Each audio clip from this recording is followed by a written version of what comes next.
Hello, beautiful listeners. It's your host, Tembi Locke.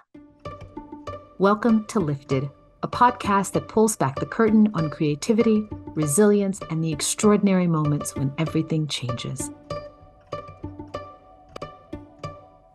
My guest is none other than Katie Parla, a Rome-based food writer, culinary guide, and New York Times bestselling author. She grew up in New Jersey with parents who met in the restaurant business, so food is very much deep within her DNA. She went to Yale University, moved to Italy, and got a master's degree in Italian gastronomic culture. And for the past 20 years, Katie has been an on-screen expert. You've seen her on CNN Searching for Italy with Stanley Tucci and Netflix Chef's Table. She also hosts an Emmy-nominated food and travel series entitled Katie Parla's Rome. There are so many surprises in this conversation, including how and why being a New York Times bestselling cookbook author was surprisingly an unsustainable business model. Katie is the real deal. She tells it straight, and I guarantee you she will change how you think about travel, specifically travel to Italy. She will inspire you to perhaps think that maybe traffic, trade, enterprise, and antiquity in Rome are more interesting than an Aperol spritz. Let's dig in. Hello, Katie Parla. Welcome to the Lifted Podcast. Ciao. Ciao bella, dove sei? Sto a Roma, nell'appartamento, caldissimo poi, sto a morire. A sudare. For those listening, Katie is in Rome. She's in her apartment and she just said it's very hot and she's sweating. What's the temperature there right now? 30 degrees probably. It's not even that hot. It's just a little early. I am so excited to talk to you today. I am so honored that you would totally sit down. I know you're in the middle of everything, your amazing book tour. First of all, I'm going to hold this up right now. This book is everything. I'm so grateful that you enjoy it. No. It's everything on so many levels. There's the work and the research and the intimacy of this book. And then there's the fact that this is some Parla Publishing too. So we're going to talk about that as well. I think I want to start with a kind of origin story piece. And I guess the first question that came to my mind was, in your home, who cooked? Mom cooked every day. Every single day. And I wasn't allowed anywhere near the kitchen, which really shaped my relationship with restaurants, because I love hospitality. I love being a guest. I love having guests. And so it was actually in a restaurant's the wrong word. Like, Chuck's Wings in Princeton, New Jersey, Hoagie Haven, like places that you go out and eat food where no one's cooking, there's no baggage. And it's like, I'm going to pick out what I want and I'm going to eat that thing. And my mom, is still a very enthusiastic cook. She cooks every day now for my nephews and my sister. So I just, I wasn't allowed anywhere near the stove. So I didn't learn that much at home. But your family was in the food business and in the industry in New Jersey. So this is an Italian-American family, as in the last name Parla, which means to speak. Katie speaks. Self-fulfilling prophecy. My dad had a restaurant until about 6 months ago when he sold it, but he was always front of house. And so I guess like popcorn and nachos were a vibe when we would go hang with my dad. My parents got divorced when I was really little, so we'd go on the weekends and like a lot of root beer, a lot of popcorn, a lot of junk food. And it was the best, honestly. And I spent a lot of time with my grandmother, his mother, who's a Polish woman who completely adopted her Italian-American husband's food requests and was an incredible cook and baker. So when I was in the kitchen, it was usually like making breakfast with her on a Saturday morning while sipping some soda that I wouldn't have been allowed to at home. So your grandmother adopts, if you will, her husband, who is an Italian-American, his food culture, and she is feeding that back to him. And so therefore that is your understanding of Italian-American cuisine is through a Polish lens.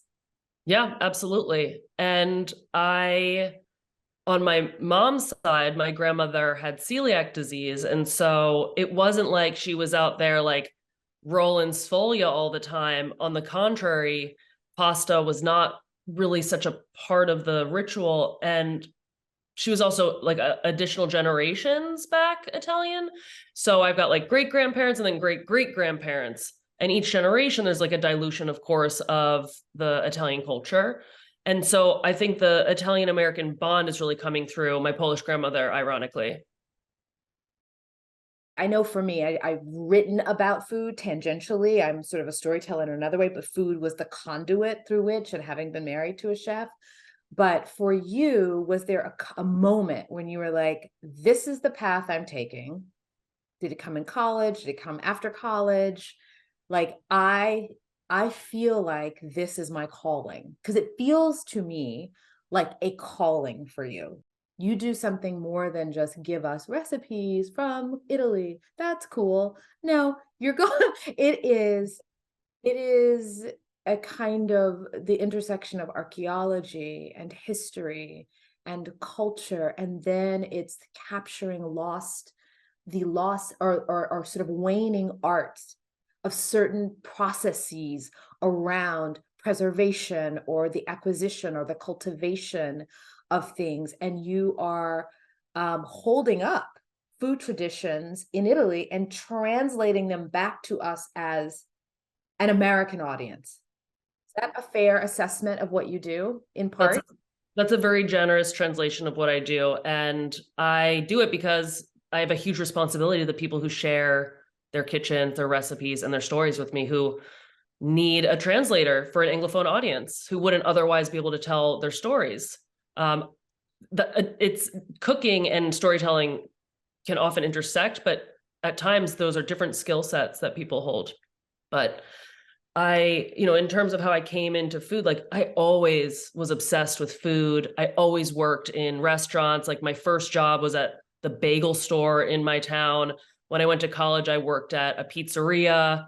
I was always throwing parties and having like late night cook-offs. And so food was always like the thing, but I didn't know you could do a job in food that wasn't in a restaurant. I wish I had been creative enough or had deduced, like, I have cookbooks, someone has to write them, but I never put it together. And all I knew, I was very good at memorizing dates and slides in art history class. So I was like, that's obviously what I have to do. I know, I see you. And so I was like, okay, I'm not good at like economics, science is fine, but I'm great at this, like naming the Mycenaean gate and when it was built and like all the theory around it. So that's obviously my future. And that's what brought me to Italy. It was only when I moved here 20 years ago that I started doing like actual studies in food, because that was an option. The University of Rome has a master's program in Italian gastronomic culture. You know this, every single person in the entire country has a sommelier certification. Like it's a casual course that everyone takes. Everyone's got the certificate. And so I think just because certainly food studies in North America have gained a little bit of recognition and acceptance, but still lack credibility to some extent. In Italy, it's a long established tradition, studying food systems, food ways, and recording recipes alongside that. Did you find when you moved to Italy 20 years ago, as an American woman, was there a barrier to entry in terms of people gaining trust with people that you were seeking out, whose stories you wanted to sort of understand, unpack? Was there a sense of skepticism? What was that like, both as an American and as a woman?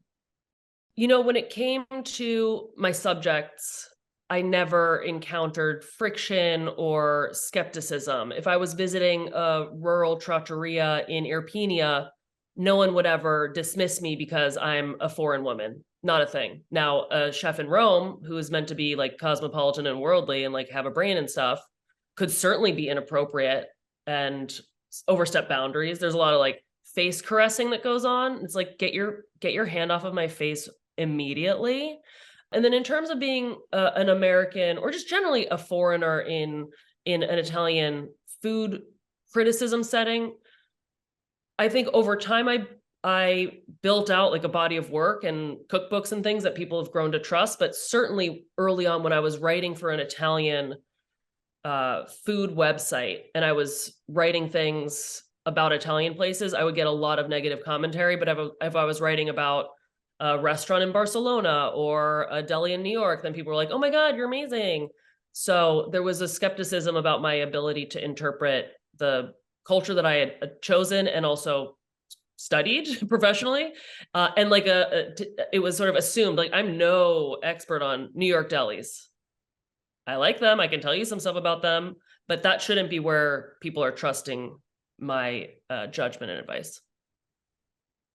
I would love if you could, for listeners, talk about your philosophy on the power of food as a unifier across culture. Like, what is you and I are both familiar with the power of the table culture in Italy, right?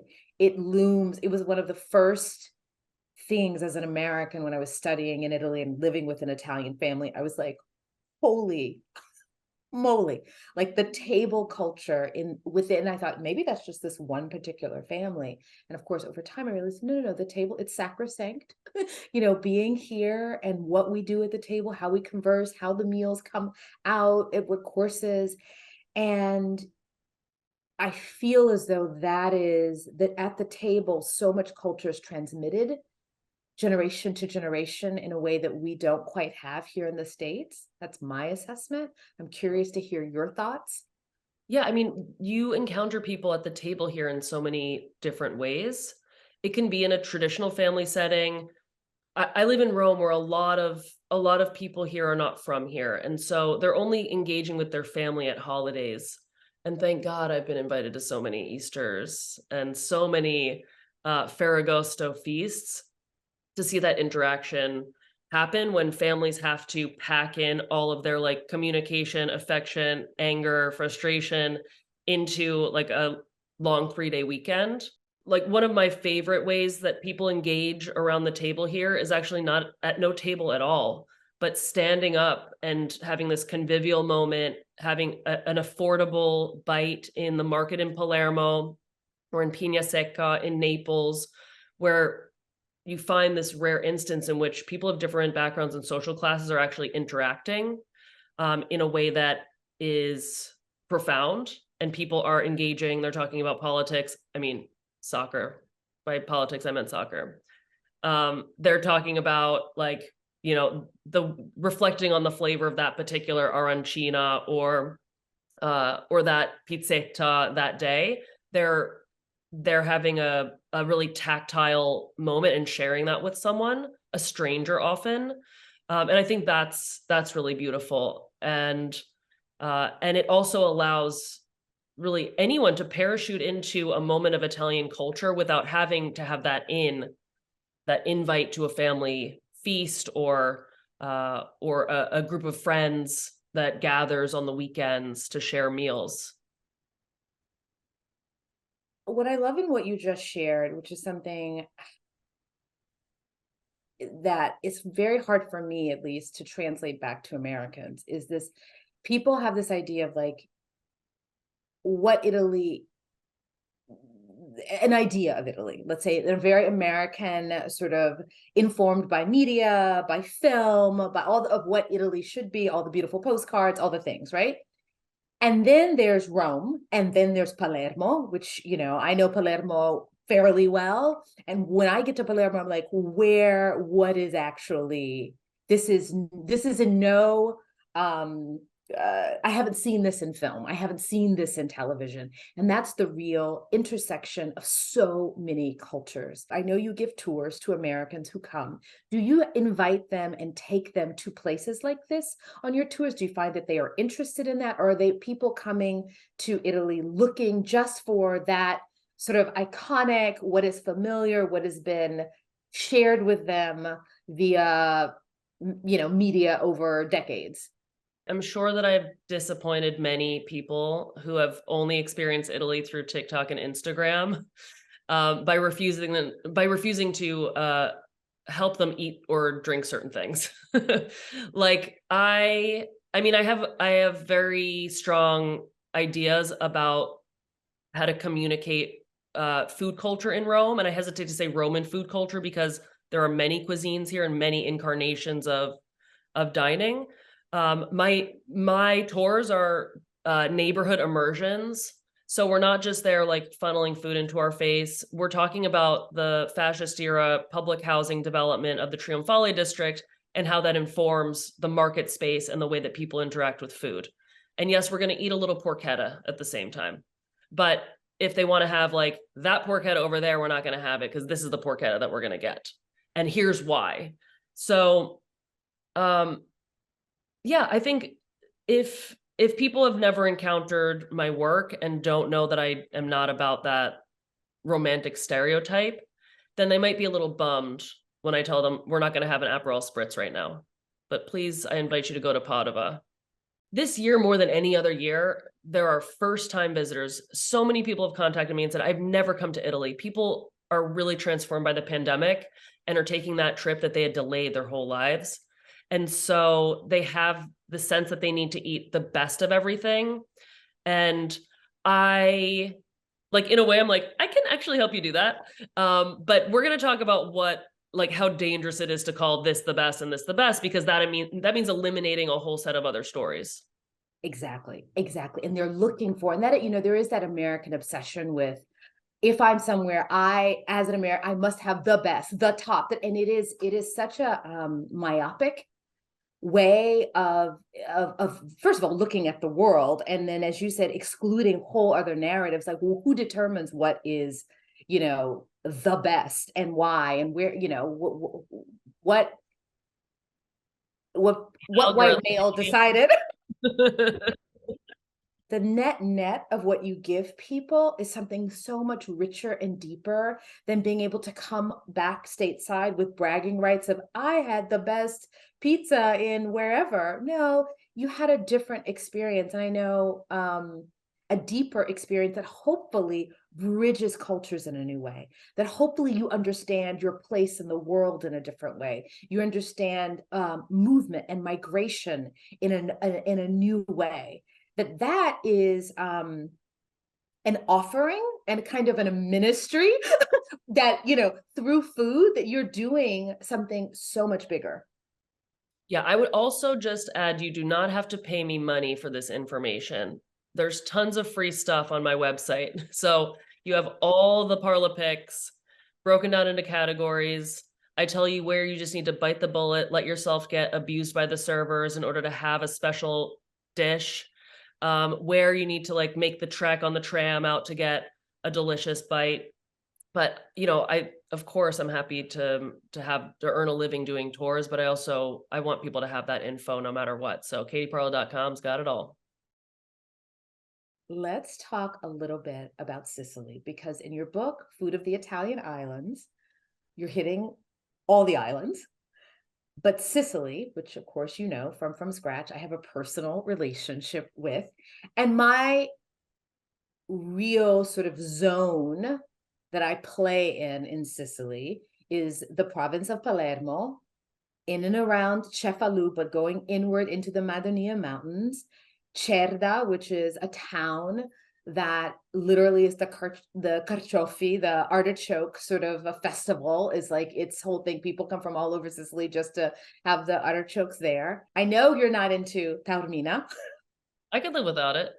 I could live without it too. And it was so interesting, and Taormina is aesthetically all the things. It's postcard, it's pretty, it's wonderful. Experientially, for me, it's a quick pass through, and then you don't kind of need to go back there. It's not a revisit, deepen your experience, because, as you have said, both in the book and online, that it was created for an Anglo audience to experience Sicily.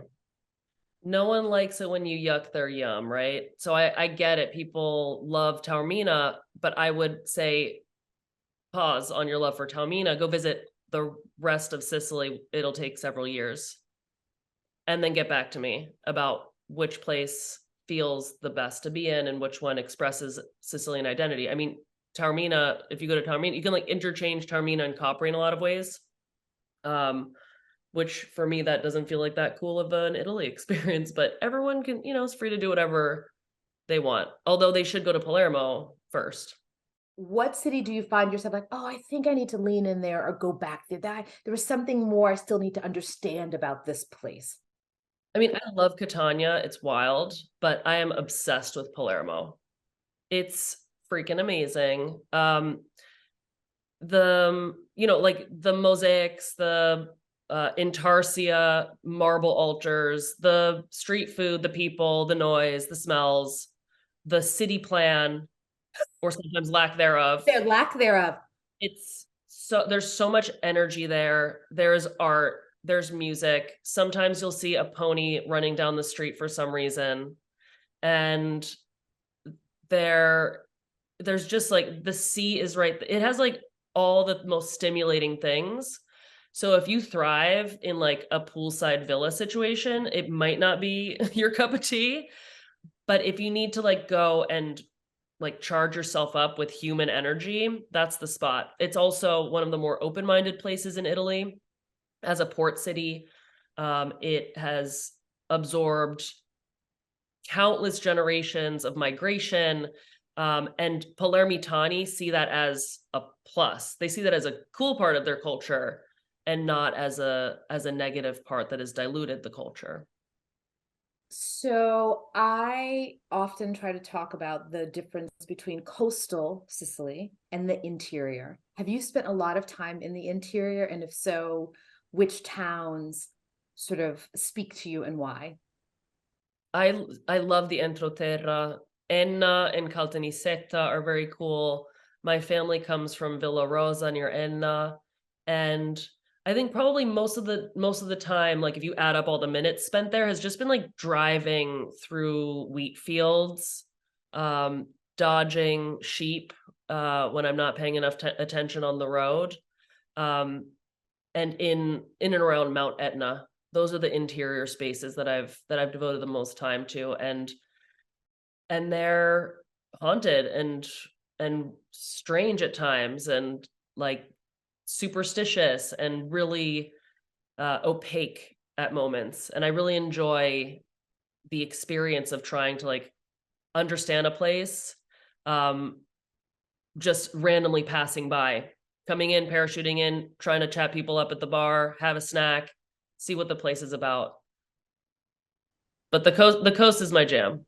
Well, yes, and the coast, it's interesting. So as was explained to me, and your knowledge is definitely more informed with formal education, and mine is sort of informal talking to people. But coastal Italy, you will find the Greek influence. Those were the maritime people who were coming and going, and the Greeks set up along the coast. When you get into the interior, that is the Arabic influence in Sicily. And so culturally, when we talk about that sort of opaque, that sort of, and also people who were invaded and aware of invasion, and so therefore very reticent to sort of open their doors to strangers, because who's coming in? And that intersection over many centuries of many different cultures, but with that specifically Arabic influence. Like my husband's town, there's a lot of the words there in town which are Arabic. The church is built on top of the foundation of a mosque, right? And so that is very much a part of the culture. It's in the food, it's in the language, and it is in the character of the people. And Sicily is what continually fascinates me, about Sicily, and particularly the interior. Yeah. And what's so fascinating is that people still do identify as Greek or Carthaginian, even though there have been several dozen other cultures to pass through. So my people, the Palermo people, that was all like Carthaginian territory. And then the other 2/3 of the coast was Greek, and people still are like, sì, ma è la Sicilia greca. But it's like, is it Greek? Is it Greek? It's more Byzantine Greek than ancient Greek. That was more recent. But anyway, that sort of ancient identity that people still embrace is so interesting. What is a favorite food tradition in Sicily for you? All. No, I mean, it's gotta be the,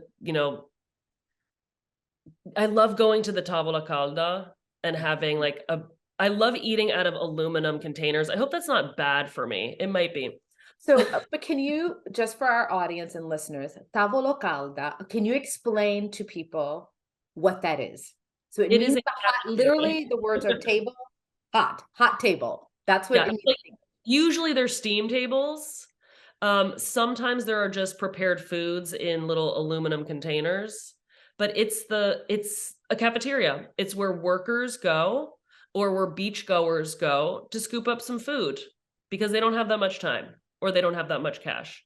And so a favorite Sicilian ritual of mine is heading into the eastern part of Palermo, finding a gritty little tavola calda, getting some analetti, the ring-shaped pasta with ragu that's inevitably been dusted with breadcrumbs and then baked in the oven until crispy. I love drinking a warm Messina beer at a flimsy Peroni plastic table next to like the garbage man and the postal worker and the granny. And those are moments. Like I'm like 43-year-old American lady living in Rome. Like those aren't people that I get to interact with a lot in my life. And so having food with those people and having food that everyone can have access to, that's my favorite food ritual. And it's not always the best. It's not the best. It's not the greatest, but it's not always just about, going for whatever the top 10 most delicious Palermo bites are. Do you feel that tourism can play a role in preserving food cultures in places like Sicily? And if so, how? I think a lot about this question because there is, I think, instantly a stigma when people hear tourism. They see it as a destructive force. Many times it is. But in places where the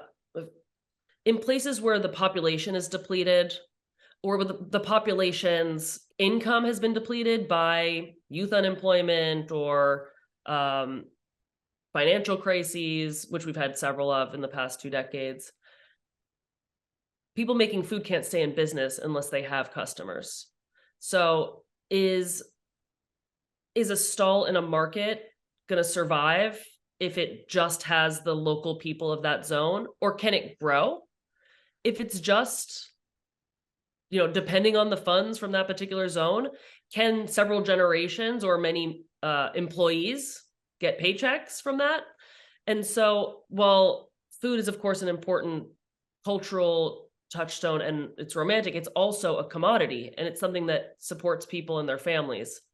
So I've seen many ways in which food and tourism in particular have allowed businesses to thrive. Certainly many vineyards in Sicily that now have visits, that have accommodations. I know you're a big fan of Ariana Occhipinti. Her family has like an agriturismo down there, which just doesn't help that family. It also means that if you're down there, you're going to go to the other restaurants and maybe discover some other wines and then bring that knowledge home.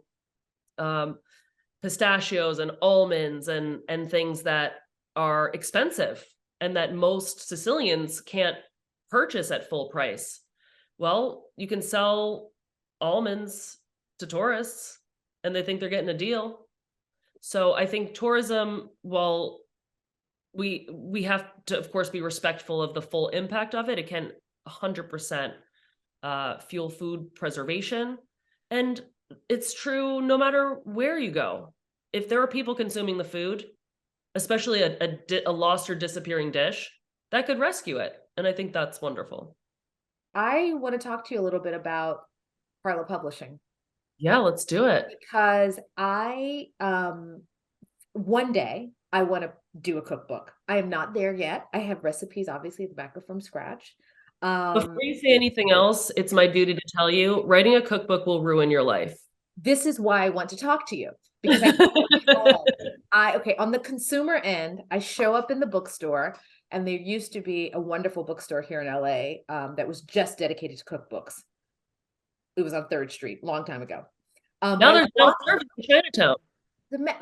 Oh no, now serving is amazing. It's amazing. So anyway, but you walk in, you pick up a book, and you're like, oh my God. And it gives it, for me, all the feels. It is the intersection of beautiful visuals, cultural information, and then the utilitarian, like, oh, I can go home and, make this. And I have a wonderful, extensive collection of cookbooks, vintage, new. I just love them as an art form.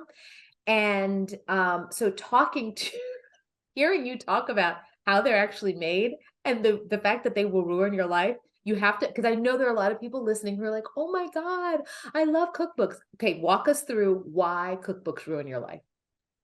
They are very expensive to make. You have to spend more than your advance to produce them. And that means you're not just working for free, you're actually losing money. And then you got to go out and sell something that you're not being properly compensated for. It feels terrible. But also, what no one ever tells you is that writing 60,000 words and 100 recipes and having them tested and managing all that, that's freaking easy compared to the iterative process of editing. So you send that manuscript away to your editor and you're like, I'm a genius. This is the best book ever written. And then it comes back and you've got 2 weeks to edit something that should really take 6 weeks to edit, but you got to turn it around. So hope you don't have a life or need to take a shower or change your clothes, because you're going to have to press pause on all of that. So it's like, it's the incredible like mental and physical demand on like the production and editing that has stressed and threatened not a few of my interpersonal relationships. But I think the two things that drove Parla Publishing's foundation is I wanted creative control. I wanted to be able to say, I want a bold, fun book that makes people like dream about the sea and the mountains and Sicily and Sardinia immediately. I never could have done that. I don't sell 1 million copies. I sell 30,000 copies, which by cookbook standards is very good, but it's not influential. And I wanted to be properly compensated. No, I wanted to earn a living being a writer. And this is my 7th cookbook. I'm so fortunate because my private tours have funded the rest of my careers. Writing doesn't get you rich. I know this is the first time everyone's hearing this. Being a writer doesn't make you rich, with some exceptions, but it can make you very poor. So, just to like quickly break down, I don't want to bore anyone with stupid math, but when you sign a cookbook contract, you're given an advance on royalties. So they do some calculations. The publisher says, I think they can sell this many copies, and here's what we're going to do. Here's your check. We're going to give you 4 installments. Go out and make the book. And then you realize, okay, well, this check, which is for a quarter of my advance, is not going to cover the testing, development, research, and photography that I have to pay for before I get my next check. Oh, shit. I wish I'd known that. But then you do it again and again and again. And then finally you do your taxes and you're like, oh my God, I lost $30,000 making this book, but my publisher didn't. Maybe there's another way. And so with like simple math, I deduced that if I produced Food of the Italian Islands myself and had very modest sales that I knew I could run through my website, I could break even after 5,500 copies. And I did. And now I'm making $35 a copy, which is pretty chill because that's never happened to me before. Katie, the entrepreneur in me, the creator in me, is so friggin' thrilled for you that you took the leap. I mean, this podcast is called Lifted because it's this, hopefully, I think collectively, when people listen to all of these conversations with women, they're going to find a piece of inspiration that lifts their life to either do the next thing or take some risk or love deeper or travel or whatever it is for them. But the fact that you were staring down the barrel of, I am a New York Times best-selling cookbook author, and I am always behind the 8 ball. Like I am not, and that is not sustainable. It doesn't work. It's draining down my battery. It's affecting my interpersonal relationships. And who am I serving? Mm-hmm. And then to say, okay, how do I pivot? And now figure out a new path. And your path, Parla Publishing, is so genius. And I'm so happy for you. Can you tell us about why that moment was so joyful, and also how then you were giving a local work. I mean, talk about microeconomics, right? Of giving, staying within Italy, you were giving a printing press work. Tell us about that moment. I was so giddy doing the press check. I couldn't believe that they let me do anything in that factory that I was doing. I was like allowed to push the pallets of paper and I could like load things. I'm like, is this really okay? Like, are you sure? So I printed the book in Brescia and had it bound in Bergamo. And I oversaw the sort of various phases of color testing and stuff the first day that the book was going to print. And it was wild because I literally didn't know anything about printing before that. You know, as an author, you send your very last version of the book to your editor, and then it's like you see the finished copy and you don't know what happens. And so I got to follow everything that was going on, and it was the first book that I had completely made myself, and I couldn't believe that I had done it. So I was like pretty stoked. Well, you know, I'm publishing the Angelini Osteria cookbook too, because they wanted to publish their own cookbook. And I was like, good, don't do it with a corporate publisher. Like, let me do it for you. Yeah. Katie, what is your middle name? Anne. Katie and Parla, because in where I come from, when you really want to like throw down with someone and you're like, girl, I see you, you have to throw in the middle name. Katie and Parla, what did you just drop? That is going to be awesome. For people who don't know, this is a wonderful, beloved restaurant here in LA, Italian restaurant. And I'm so happy that they're okay. I will be in line. I know that the launch party for the book will be incredible here in LA. What lifts you personally, Katie? What just like is your, I read somewhere someone described it as, they said, you know, this thing reduces me to joy. Like you just like, oh my God, I am helpless in front of this because I'm so joyful. What brings you joy? The most joyful that I am is when at the end of a tour, look, I'm a writer, but I hate it and I'm bad at it and I don't want to do it. Okay. The touring is really what is like the coolest part of my life. So at the end of a tour, like a 9-year-old or a 59-year-old being like, this experience totally changed my confidence in encountering your city. And that means that they will instantly connect more easily with the future people that they encounter because they won't be shy. They won't be terrified of making a mistake. And they'll be able to connect with people in a way that they wouldn't have before. And that's the coolest thing. If you look forward 20 years from now, 30 years from now or beyond, and someone is standing in front of a bookshelf with all Katie Parla's books, what do you want them to feel or think about your body of work? I want them to feel like I introduced them or was the catalyst for them being introduced to Molise or rural Sardinia, and that I discouraged them from going to Florence. No, just kidding. That I allowed them to discover Italy. You know, I think about this all the time. Like I don't think you can know Italy unless you've been to all the big famous places, but then also like the industrial park in Bergamo or the like terrible ski lodge in the Freeland Dolomites. Like all of those things, like even the terrible, gritty or sketchy ones are part of Italy. And you have to know them all to really get a sense of this place. Yeah, so a lot of what my initial work was travel writing. And so I want those books not just to be something that people cook from, but that inspires them to take a trip or get to know a place that maybe they've never heard of before, or maybe they had given a back seat to because Rome, Florence, and Venice loom too large. I love that. And I think you're well on your way to doing that. I am so inspired by you. I have loved this conversation. It is way too short. I want to do like 3-4 parts with you and unpack so many nuanced things, particularly about the influence of the immigrant culture in Italy now.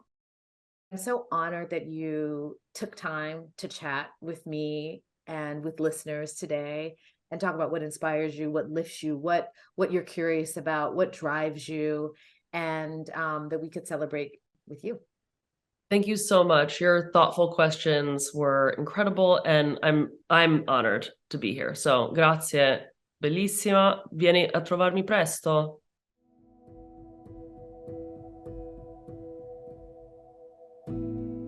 Lifted is developed, written, and produced by me and my one-woman producing team, Celia Cates.